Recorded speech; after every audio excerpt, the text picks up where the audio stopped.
The Battle of Port Royal was one of the earliest amphibious operations of the American Civil War, in which a United States Navy fleet and United States Army Expeditionary Force captured Port Royal Sound, South Carolina, between Savannah, Georgia and Charleston, South Carolina, on November 7, 1861. The Sound was guarded by two forts on opposite sides of the entrance: Fort Walker on Hilton Head Island to the south and Fort Beauregard on Phillips Island to the north. A small force of 4 gunboats supported the forts, but did not materially affect the battle. The attacking force assembled outside of the Sound beginning on November 3 after being battered by a storm during their journey down the coast. Because of losses in the storm, the Army was not able to land, so the battle was reduced to a contest between ship-based guns and those on shore. The fleet moved to the attack on November 7, after more delays caused by the weather, during which additional troops were brought into Fort Walker. Flag Officer DuPont ordered his ships to keep moving in an elliptical path,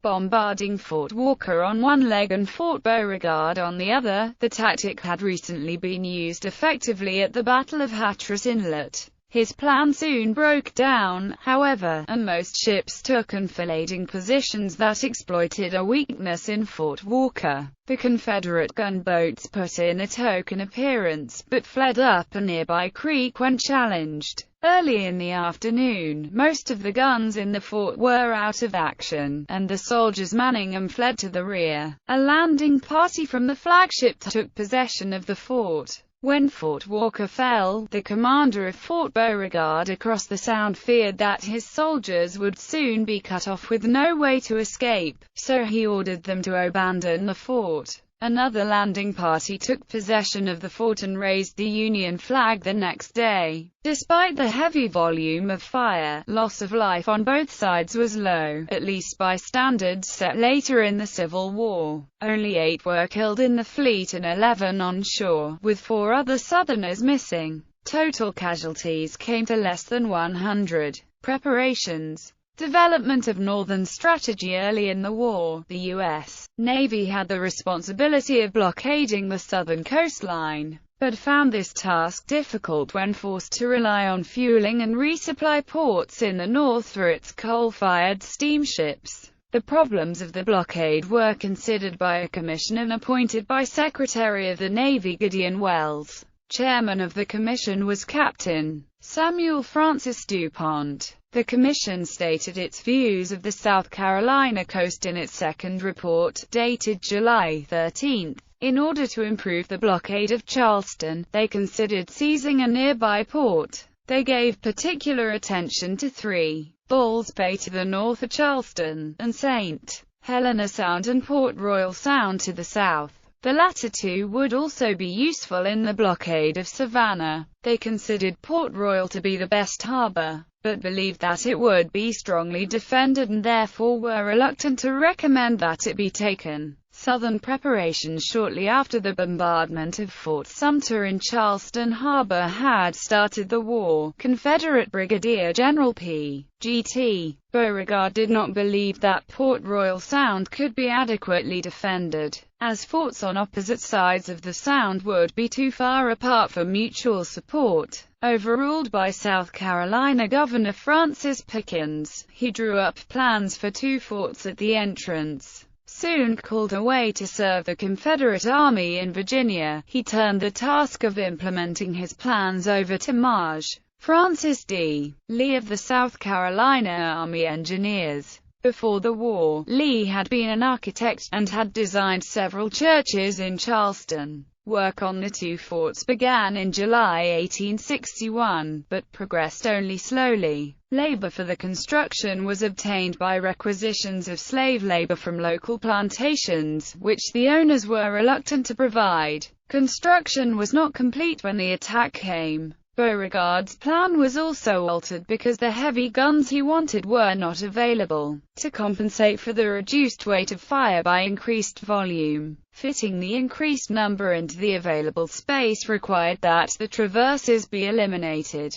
The battery was therefore vulnerable to enfilade. In addition to the 13 guns of the water battery, Fort Walker had another 7 guns mounted to repel land attacks from the rear and 3 on the right wing. 2 other guns were in the fort, but were not mounted. Fort Beauregard was almost as strong. It also had 13 guns that bore on the channel, plus 6 others for protection against land attacks. The garrisons were increased in size. 687 men were in and near Fort Wagner in mid-August. On November 6, another 450 infantry and 50 artillerymen were added, and 650 more came from Georgia the same day. Because of its isolated position, the garrison of Fort Beauregard could not be easily increased. The force on Phillips Island was 640 men, of whom 149 were in the fort and the remainder infantry defending against land assault. For lack of transportation, all of the late arriving troops were retained at Fort Walker. While the forts were being built, the state of Georgia was forming a rudimentary navy by converting a few tugs and other harbor craft into gunboats. Although they could not face the ships of the U.S. Navy on the open seas,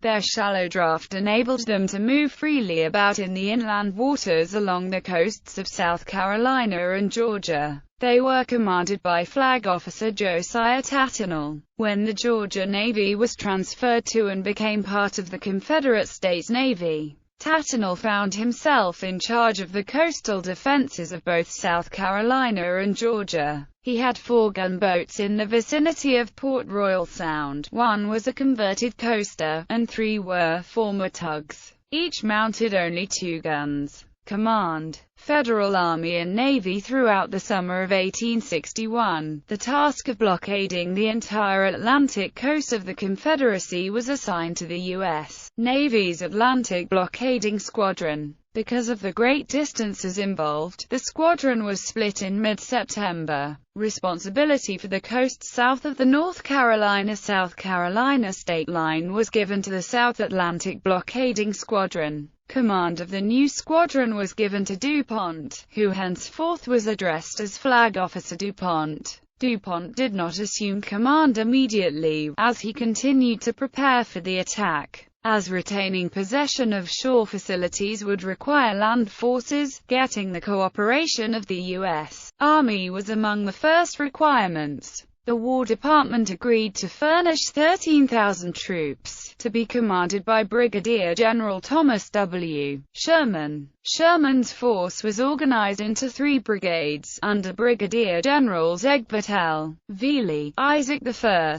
Stevens, and Horatio G. Wright. Serious planning was thereafter done by DuPont, Sherman, Wright, and the Quartermaster General, Brigadier General Montgomery C. Meigs. Confederate Army. In the months preceding the battle, the Army in South Carolina went through several changes in leadership. On May 27, 1861, Beauregard left, being called to serve with the Confederate States Army in Virginia. Command of the state volunteer forces was then transferred to Colonel Richard H. Anderson. Anderson was in turn replaced by Brigadier General Roswell S. Ripley of the CS Army, who on August 21, 1861 was assigned to command of the Department of South Carolina. The final relevant change at the top took place almost on the eve of battle, on November 5, 1861, when the coasts of South Carolina, Georgia, and East Florida were constituted a military department under the command of General Robert E. Lee. None of these changes was particularly important, as most attention was given to more active parts of the war than Port Royal Sound. The most important change of command directly affecting the forts took place on October 17, 1861, when Brigadier General Thomas F. Drayton was assigned to the 3rd Military District of the Department of South Carolina, which meant that the forts were in his jurisdiction. Drayton, who was a member of a prominent Charleston family and a graduate of the United States Military Academy, remained in command through the actions of November 7. Whether he could have hastened the preparations of the forts for battle is debatable. The fact is that he did not. The expedition, although preparations for battle proceeded throughout the summer and early fall of 1861, the schedule proposed by the administration could not be met. As late as September 18, President Lincoln could still advocate a start date of October 1. DuPont felt that the Navy Department was rushing him in without proper preparation. Despite his reservations, the force was assembled, the soldiers and the transports of Annapolis, Maryland, the sailors and warships at New York. The two branches rendezvoused at Hampton Roads. Bad weather delayed departure from there by another week, during which time DuPont and Sherman were able to make final arrangements. Among the issues to be settled was the target. Up until this time, the decision of whether to strike at Ball's Bay or Port Royal had not been made.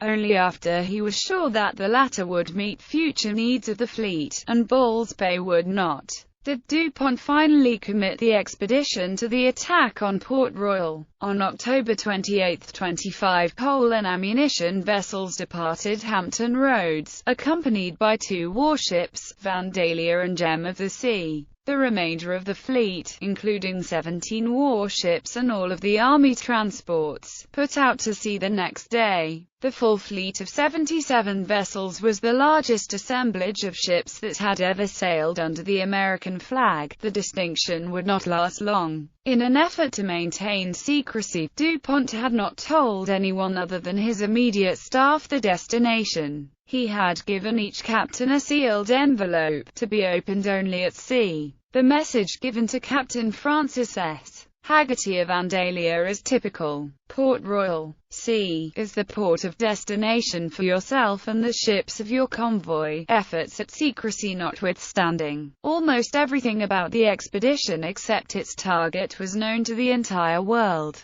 2 days before departure of the main fleet, the New York Times carried a front-page article entitled "The Great Naval Expedition," in which the full order of battle down to regimental level was laid out for all to see. The article was repeated, word for word, in the Charleston newspapers of November 1. The author had gained most of his information by mingling with soldiers and sailors. No one had thought to sequester the men from the populace, even though the loyalties of the citizens of Maryland and Hampton Roads were divided. The fleet maintained its formation as it moved down the coast until it had passed Cape Hatteras. As it passed into South Carolina waters on November 1, however, the wind increased to gale force, and in mid-afternoon DuPont ordered the fleet to disregard the order of sailing. Most of the ships managed to ride out the storm, but some had to abort their mission and return home for repairs, and others were lost. Gunboat Isaac Smith had to jettison most of her guns in order to stay afloat. 3 ships carrying food and ammunition were sunk or driven ashore without loss of life: Union, Peerless, and Osceola. Transport Governor, carrying 300 Marines, went down. Most of her contingent were saved, but 7 men were drowned or otherwise lost in the rescue. The scattered ships began to arrive at the entrance to Port Royal Sound on November 3, and continued to straggle in for the next 4 days. The first day, November 4, was devoted to preparing new charts for the Sound.